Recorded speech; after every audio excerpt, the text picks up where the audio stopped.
मैं सर्वप्रथम अपने गुरु आदिनाथ महाकाल महेश्वर शिव के चरणों में अपने मन और प्राण को अर्पित करता हूँ, जिनकी दया से शिव शिष्य होने का यह सौभाग्य मुझे मिला है। अपने वरेण्य गुरु भ्राता साहेब श्री हरीन्द्रानंद जी एवं दीदी नीलम आनंद के चरणों में शिव शिष्य बालकृष्ण का नमन। आज के इस कार्यक्रम में समागत आप तमाम लोगों को मेरा प्रणाम स्वीकार करें।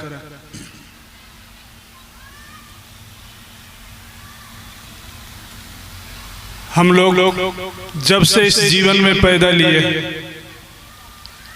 और जीवन का प्रारंभ ही जब से हमारी समझ आई, तभी से समस्याओं का जाल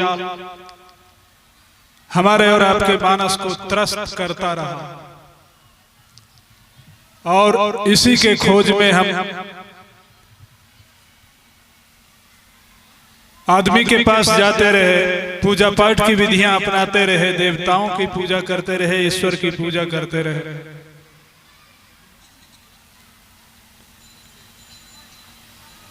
और मुझको याद है कि जब मैं उस समय 8वें वर्ग में पढ़ रहा था तो मुझको किसी ने बताया था कि गुरु का ध्यान कीजिएगा तो कौन बिंदु नादि सब की बात कही गई थी। हमने बहुत प्रयास किया, कुछ नहीं हुआ। हमारे कुछ संस्कृत टीचर थे, कुछ ऐसा उन्होंने क्लास किया कि रामायण और गीता को उन्होंने विषय बना दिया और कहा इससे ईश्वर तक जा सकते हैं। मैंने बहुत प्रयास किया, जो चीज बताता था वो करता गया, लेकिन मुझे याद है कि जब मैं मैट्रिक पास किया तो मुझको लगा कि सब झूठा है, बेकार है। और इसके बाद मैं ठीक उसके विपरीत स्थिति में चला गया मेरा मन, और वहां भी चलते चलते इतनी निराशा और इतनी हुई कि लगने लगा कि कहीं ऐसा ज्ञान नहीं मिलता है, कहीं ऐसा चीज, कहीं ऐसा आसरा नहीं मिलता है जो हमको इन सारी चीजों की जानकारी दे सके, बता सके। तो जब भी बात आती थी आदमी की तो देखते थे बगल में लोगों को ध्यान करते हुए और सब कुछ करते हुए, तो और यह भी बात सुनते थे कि वो ईश्वर सब कुछ करते हैं। तो हम लोग भी सोचते थे कि वो अपने से सिखाते उखाते नहीं है क्या। तो कुछ हम लोगों को तो ऐसा कुछ अंदाज लगता नहीं था, लेकिन मुझे याद है कि मैं अपने घर में पूजा कर रहा था, भगवती की पूजा मैं हर साल करता था। और मुझे याद है कि जब एक समय आया कि पूजा की किसी विधि के कारण उसमें जो व्यवधान आया, मुझे बहुत मन पर बुरा असर हुआ, मैं रोने लगा। जबकि उस समय मैं समझता हूं कि मेरी उम्र लगभग 40 के आसपास थी, उससे कम नहीं थी। और मैं अपने आप को कोसता रहा कि माँ इतनी लगन से तुम्हारी पूजा करता रहा। लोग कहते हैं उच्चारण की बात, तो संस्कृत में तो मुझको इतना बढ़िया पढ़ने और उच्चारण करने की बात आती है, लेकिन तब भी मैं इतना करता रहा। लेकिन आज तक न मैं तेरा बेटा बन पाया, ना तुम मेरी माँ बन पाई। इसीलिए माँ, इस बार मैं विनती करता हूं कि अगले साल से मैं तेरी पूजा नहीं करूंगा। ठीक है, जो स्थिति होगी देखा जाएगा। और मुझको लगता है कि ठीक उसके बाद कुछ घटित होना था। मेरे को वो आदमी जिन्होंने मेरी घोषणा की थी वो आज भी यहाँ बैठे हुए हैं, उनके यहाँ गया। उन्होंने जब पहले मुझको कहा था तो मैंने उनको अपशब्द कहा था, लेकिन उन्होंने एक कैसेट सुनाया जो साहब का 3 सूत्र का कैसेट। मैं जब उनको सुन रहा था तो मुझको लगता था कि जिस बात को तो मैं खोज रहा हूं तो ये आदमी ठीक बोल रहे हैं। और इसीलिए कई बार उसको मैंने रिवाउंड किया, सुना, फिर उसको लेकर मैं घर गया, बहुत सुना, और मुझको लगा कि इसी चीज की तो खोज मैं कर रहा था, ये तो आदमी मेरी ही बात बोल रहा है। और संजोग से उसके बाद मैंने कहा कि चलिए मेरी घोषणा कर दीजिए आप। उन्होंने घोषणा की, मैं शिव का शिष्य बना। और मुझको याद है कि लोग जब शिव का शिष्य बनते हैं तो लोग कहते हैं कुछ मिलता है। मैंने जिस दिन शिव को गुरु माना था उसकी सुबह मैं तैयार होके ड्यूटी पर बैंक जा रहा था और मैं रास्ते में इस तरह से एक्सीडेंट किया कि आगे से आने वाली जो स्कूटर थी और मेरी मोटरसाइकिल थी, दोनों सामने से टकराया। वो गाड़ी चूर हुई, उस आदमी का पैर टूट गया, मैं उस जमीन पर फेंकाया, बहुत दूर तक घसीट के गया। मैं बेहोश पड़ा था, एक आदमी पहचान का आया, उसने पानी छीटा और कहा कि उठिए आप, सो आप एक्सीडेंट कर गए थे। हम क्या बात करते हो तुम विभूति? तो उसने कहा कि नहीं सर, आप गिर गए हैं, आप एक्सीडेंट कर गए हैं। वो उठा के हमको डॉक्टर के पास दे आया। संजोग से हमको कुछ हुआ नहीं था और एक सुई देने के बाद ही डॉक्टर ने कहा कि इनको छोड़ दीजिए, ठीक हो जाएंगे। तब तक दूसरा जो टकराया था उनके लोग आए मेरे पास कि सर आप ही से तो मेरा ऐसा हुआ है, सो कुछ आप दान कर देते। तो मैंने अपनी पत्नी से कहा कि तुम्हारे पास पैसा है वो दे दो। वो पैसा वो जब हमको कह रही थी कि आप कंगन पहन लीजिए तो मैं बड़ी जोर से डांटता था कि 10 रुपये के कंगन के लिए तुम नोट दिखा रही है।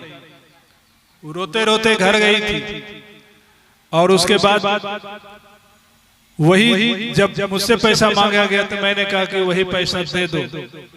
तो मेरी पत्नी ने मुझको कहा कि देखिए, जिस पैसे से मैंने कहा था आपको कंगन खरीदने के लिए, पैसा आपका कहाँ जा रहा है? आप बड़ी पैसा कर रहे थे।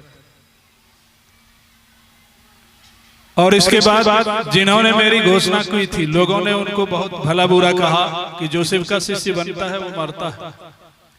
लेकिन उसी शाम मेरे साथ कुछ घटना घटी कि उस गुरु ने मुझे कुछ ऐसा दर्शन दिया एक साधु के रूप में कि मैं उनका पीछा कर रहा था, वो आगे बढ़ रहे थे, वो उठा रहे थे मिट्टी और हाथ से जब गिर रहा था वो बन रहा था फूल। मैंने कहा बाबा आप ऐसा क्यों कर रहे हैं? वो आगे आगे बढ़ते गए और बढ़ते बढ़ते एक ऐसा जमा किया उन्होंने ढिमसा जैसा कि गोल जैसा, और उस पर वो बैठ गए, वो फूल का बना हुआ था।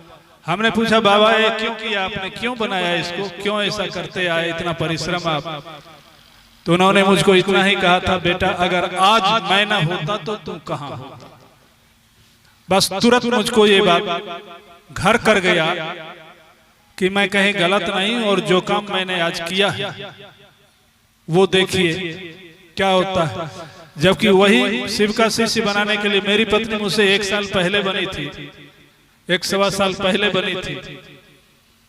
उसने मुझको कहा था तो मैंने उसको आंख दिखाया था, वो रोती थी उस समय, और उसी काम को 1 साल के बाद मैंने किया। एक वह माँ को मैंने कहा कि माँ तेरी पूजा नहीं करूंगा। देखिए वो माँ ने कहाँ भेजा, माँ ने भी मुझको उस शिव के पास भेजा जहां से मेरा निदान मिलने वाला था।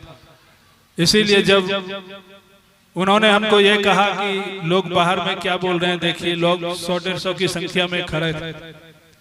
हमने कहा कहाँ आप लोग इस तरह की बात करते हैं? तो लोगों ने कहा इसीलिए सर कि आप बच गए, ये संजोग है, लेकिन शिव का शिष्य तो मरने के लिए बनता है।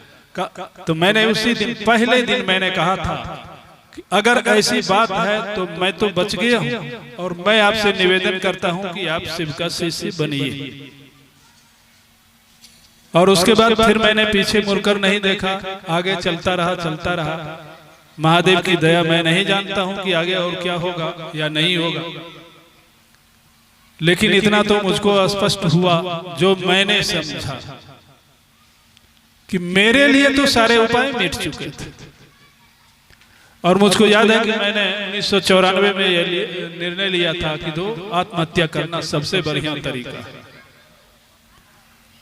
और उसके बाद माना पूजा पद्धति में भी ऐसा ठोकर लगा कि उसमें भी कहा कि यह भी गलत है।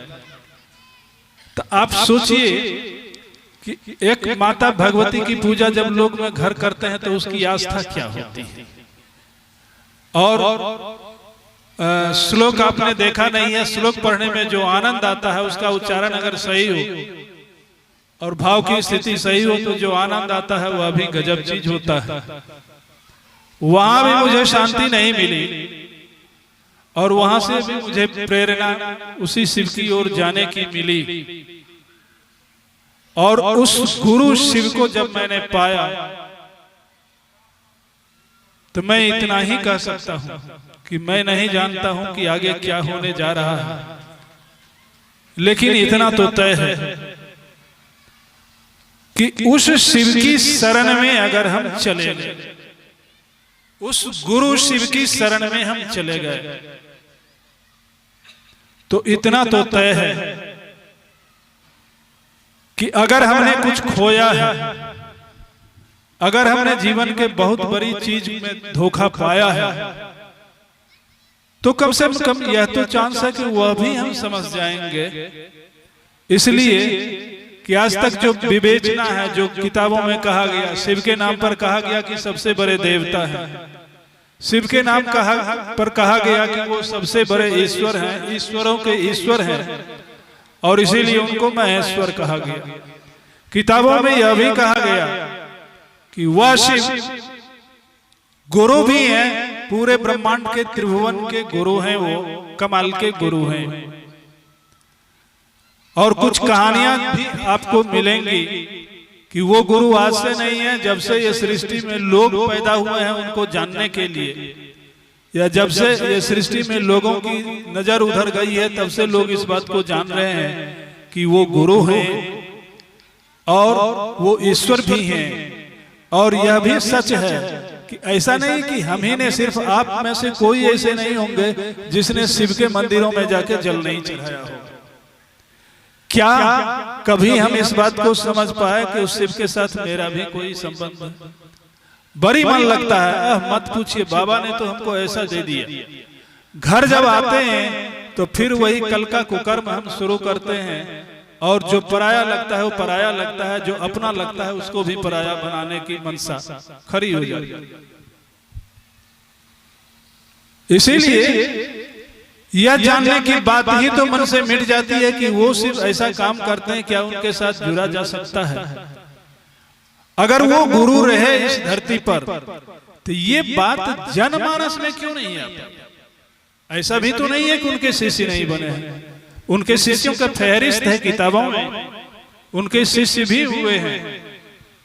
लेकिन आज देखिए, जिसको कहा जाता है इस कलयुग को कि सबसे खराब युग है, या कहा जाता है कि इसमें सब जो कुछ होगा वो हमारे खिलाफ ही जाएगा, या हम भी जो कुछ करते हैं वो अपने ही जीवन के खिलाफ, उस ईश्वरीय सत्ता के खिलाफ करते हैं। और ऐसे परिवेश में आप सोचिए उस बरेण्य गुरु भ्राता साहब श्री हरीन्द्रानंद जी की बात कि उन्होंने सिर्फ इतना ही कहा कि जीवन के सारे उपाय मिट चुके हैं आपके, कहीं आपका कोई सहारा नहीं है, तब भी एक उपाय बचता है कि शिव को अपना गुरु बनाइए और शिव को अपना गुरु बना करके आप यह देखिए कि क्या वो गुरु आपके सहारे के रूप में काम करते हैं या नहीं, वो गुरु आपको कुछ देते हैं या नहीं। उन्होंने उस गुरु से जुड़ने के लिए तीन सूत्र हमको और आपको दिए। आज आप जरा सा एक बात का ख्याल कीजिए कि जो शिव शिष्य इतने युगों से गुरु हैं, सृष्टि काल से वो गुरु हैं, उनके शिष्यों की जो फहरिस्त है वो बड़ी ही छोटी सैकड़ों में है। और आज की स्थिति देखिए कि इस धरती पर जब हमारे वरेण्य गुरु भ्राता ने बस इसी सत्य को सिर्फ कहा है कि यह सही है, तो चलिए हम लोग उनको गुरु मान के देखेंगे। और यह कहते हुए भारत से ही वो कहते रहे, विदेश तो कभी गए नहीं, विदेश में अभी गए तो बगल में एक ही जगह गए, 2 जगह गए, वो भी किसी काम से गए, लेकिन इस प्रचार और प्रसार के खातिर तो उन्होंने कभी कहीं की किसी देश में अपना कुछ नहीं किया। लोगों ने दुख में रहते हुए, लोगों ने कष्टों में रहते हुए सिर्फ इतना ही सुना कि रे हिंदुस्तान में एक आदमी है, उनका नाम है हरींद्रानंद, और वो कहते हैं कि वो जो ईश्वर है वो गुरु का काम बड़ी अच्छा करते हैं। उस गुरु को अपनाने के बाद, उस गुरु से जुड़ने के बाद उन्होंने जो जुड़ने की विधा बताई है, 3 सूत्र। गुरु शिव से दया की याचना करना, गुरु शिव की चर्चा करना और गुरु शिव को नमः शिवाय के माध्यम से अपना प्रणाम निवेदित करना। इन तीनों सूत्रों को लोगों ने अपनाया, जिसने हरींद्रानंद जी का चेहरा तक नहीं देखा। और आज सुनिएगा तो ऐसा माना जा रहा है कि 25-30 देशों में लोगों ने सिर्फ इस श्रवण के आधार पर उस शिव को अपना गुरु माना, और वहां लोगों ने अनुभव किया कि गुरु के रूप में वो शिव अपने शिष्य की बात सुनते हैं, और सुनते ही नहीं है, शिष्य को उस दिशा में कहीं न कहीं सहारा मिलता है। उस आदमी के अंदर कहीं न कहीं शिव की दया के कारण हो, या शिव की दया इतनी होती है कि उस आदमी के जीवन में एक नई दिशा आती है, वह आदमी उस दिशा में चल पड़ता है। इसीलिए इस दुनिया में अगर मानव बन के हमको और आपको जीना है, तो यह हमारे जीवन का इससे बेहतर और बढ़िया कोई रास्ता नहीं हो सकता है कि चलिए उठिए, इस जीवन में आगे के जीवन को बिताने के लिए चलिए गुरु शिव को अपना गुरु बनाते हैं, और उनकी शिष्यता को स्वीकार कर उनको पाने का प्रयास हम अपने वरेण्य गुरु भ्राता के द्वारा बताए गए रास्तों पर चलकर करते हैं। और जब दुनिया में इतने लोगों ने देखा है और उसको सहारा मिला है, तो यह प्रमाण है इस धरती का कि सहारे के रूप में हो, दिशा के रूप में हो, वो गुरु शिव बड़ी ही कारगर उपाय है। इसीलिए चलिए उस परम उपाय गुरु शिव की ओर बने, शिव का शिष्य बनाया, शिव को अपना गुरु। इन्हीं बातों के साथ आप तमाम लोगों को मेरा प्रणाम।